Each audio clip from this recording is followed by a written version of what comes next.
investing using options. In this section, we're going to compare an investment made directly into shares and then a similar approach but using options instead. So, let's consider that you've identified the share to invest in. Why would you invest? Because you want to buy it in order for the price to rise and make great profits. So, you do this and you place the order and you buy the shares in the market. Now, just because you have the desire for the price to rise doesn't mean that that will happen. So you're wise to put a stop loss order in place. All this is an instruction to your stockbroker to say, right, I'm holding these shares, I'm long at 100. But if the share price drops to 90, please immediately sell my shares and execute my stop loss order on my behalf. This is a way of protecting yourself against the market going against you. So let's consider that time passes and lo and behold, you are 100% right. The share price moves up. You've been protected with your stop loss and really it's a great trade. You still own your shares and you've got all the upside as well. Doesn't always go like that. Prices don't always go up and they certainly don't always only go up. And often what actually transacts is prices go down first and then do what you're expecting them to do. Now in this scenario where you've bought the shares physically at 100, wisely put in a stop loss order in place to protect yourself if the price drops. Well, what's going to happen here is that you are going to be stopped out. Your shares will be sold again in the market as soon as it reaches 90. The unfortunate part is, yes, the market actually went eventually in your favor after all. In this example, well, not such a great trade. You've locked into a 10 loss for every share that you've bought and you're feeling pretty miserable because the market's gone in your favor anyway. So how could this have been avoided? Consider investing with options instead.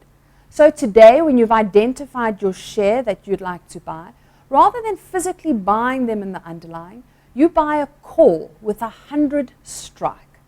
Now, if the spot market goes up, as you believe it will, well, it's a great trade because you have the right to buy those shares at 100, way better than where the current market is. And actually, you wouldn't have need that stop after all.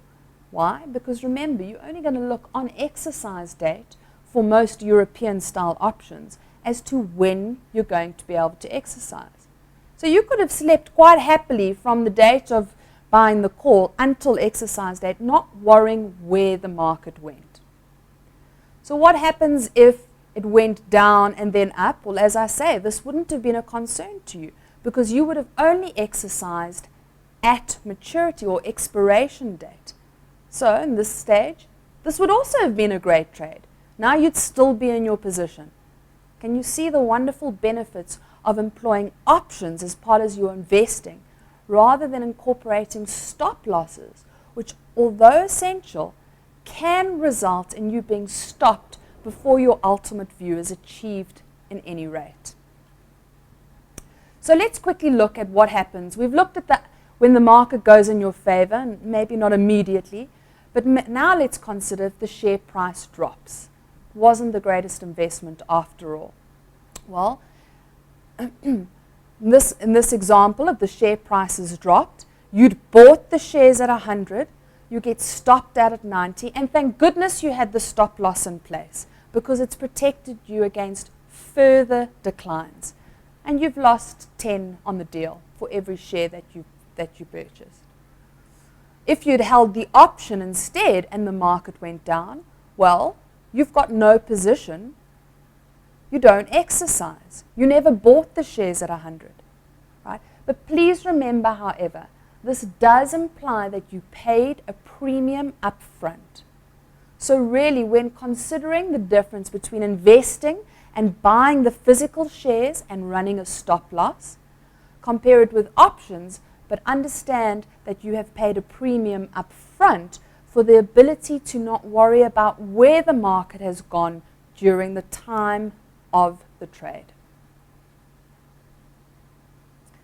Right, last thing for us to consider when in this section around options is a little bit more detail about this premium, and is specifically with around an investing concept. So now let's consider, once again, you're not only looking to invest in one share, you've got a diversified approach, and you've identified 3 shares to purchase. Share A is trading at 45, share B at 65, share C at 82. Now if you want to buy 100 shares each, you're going to require a total amount of money of 19,200 Rand. What if you only have 2,500 to invest? Does that mean you can't have this diversified portfolio? You can't identify opportunities? Not at all. Consider investing with options instead. Now, you will only need to pay a percentage premium upfront in order to still get the full exposure to those price movements at the future date. Let's look at the share A, whose percentage premium is at 5%, and this equates to only a premium payable of 225. Share B, 455 payable in premium. Share C, 738. And now, for a total of 1,418 Rands, you still get the full exposure to the portfolio by maturity date, but you've been able to pay a lot less for it up front. Margin and premium trading is discussed later in later modules, but you can see the value here of investing with options.